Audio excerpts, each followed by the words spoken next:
Did you know that the worst financial mistake by Gen Z is something so simple, yet it affects the rest of their lives?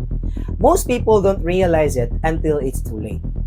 What if I told you that this single mistake could cost you millions over time? Sa mga batanon karon, kasagaran wala nagtuo nga kinahanglan nila magunahon na og tarong bahin silang kwarta.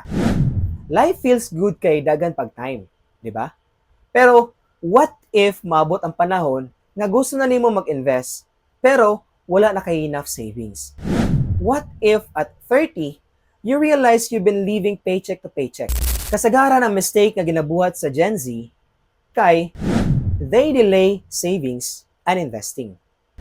Dagan nagtuo nga I'll start later kay mao ra man, di ba? Pero imagine every year nga wala ka nag-save, ang potential nga interest sa imong kwarta mawala. Kana nga delay kay dako kayo og impact in the long run. Para sa mga Gen Z, ang ilang ginatubang nga problema kay lifestyle over financial stability. Sige, gasto sa mga wants kay I deserve this daw. Pero kung magproblema na financially, that's when reality hits hard. What if nakasugod ka og save og invest at 22 years old?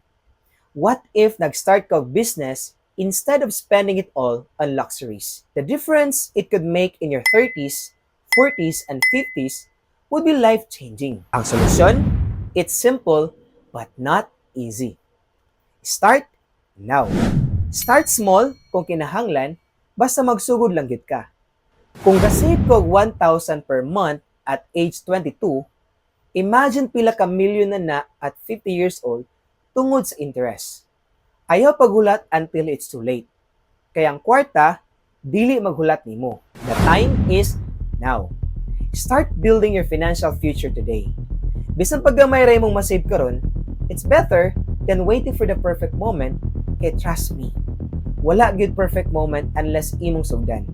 If you don't take control of your finances now, you're risking your future. Remember, be wise up and be smart. Follow for more.